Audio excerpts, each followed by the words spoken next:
విశాఖ సాగర్ తీరం రాకాసి అలల తాకిడికి గురవుతుంది. ప్రకృతి అందాలతో సహజసిద్ధంగా ఏర్పడిన ఇసుక బేటలు సైతం కెరటాల దూకుడుకు కరిగిపోతున్నాయి. దీంతో సుందర సాగర్ తీరం కాస్త భారీ కోతలకు గురవుతుంది. తీర ప్రాంతంలో నివాసం ఉంటున్న మత్స్యకారులతో పాటు బీచ్కు వచ్చిన సందర్శకులు సైతం భయభ్రాంతులకు గురవుతున్నారు.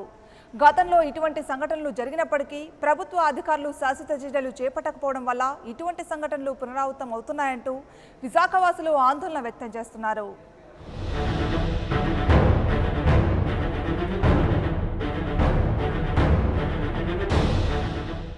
విశాఖపట్నం ఈ పేరు వినగానే అందరికీ గుర్తొచ్చేది విశాల సాగర తీరం.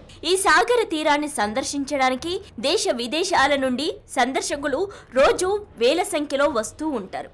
కానీ ఇప్పుడు ప్రభుత్వ అధికారుల నిర్లక్ష్యం వల్ల సాగర తీరం పూర్తిగా కనుమరుగయ్యే పరిస్థితి ఏర్పడుతోంది. వాతావరణంలో వస్తున్న మార్పుల కారణంగా, అలాగే సముద్ర తీరంలో సిఆర్జెడ్ నిబంధనలకు విరుద్ధంగా వందలాది కట్టడాలు నిర్మించడం వలన తీర ప్రాంతం చాలా వరకు తగ్గిపోతుంది. దీంతో విశాఖ తీర ప్రాంతంలో సముద్రం 20 మీటర్ల మేర ముందుకు చొచ్చుకు వస్తోంది.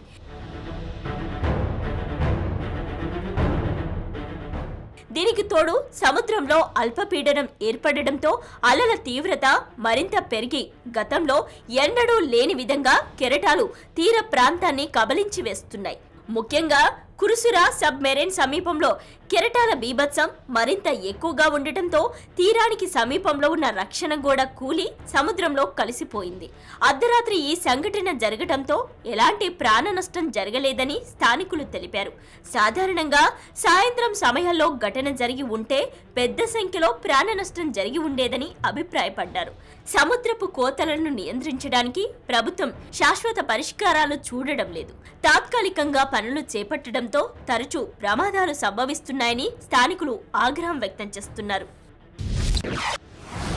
5 గంటలప్పుడు ఒక వాహనం పడిపోయి కారు విరిగిపోయింది. ఆ రాళ్ళు సరిగ్గా వేయలేదు.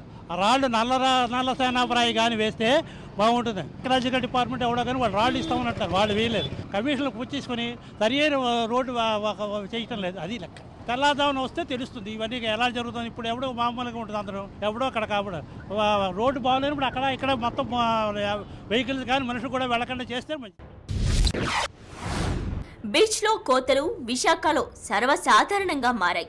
గతంలో సబ్మెరైన్ సమీపంలోనూ మంకమూరిపేటలోనూ తీర ప్రాంతం భారీగా కోతకు గురయ్యాయి.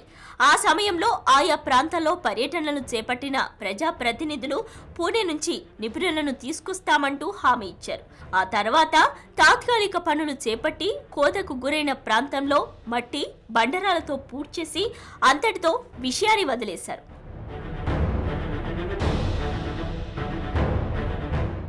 అయితే విశాఖ సమీపంలో ఉన్న పోర్టులో కార్యకలాపాల పెంపుదల కోసం డ్రెడ్జింగ్ చేపట్టడం వల్ల కెరటాల తీవ్రత మరింత పెరుగుతోందని పర్యావరణవేత్తలు అంటున్నారు.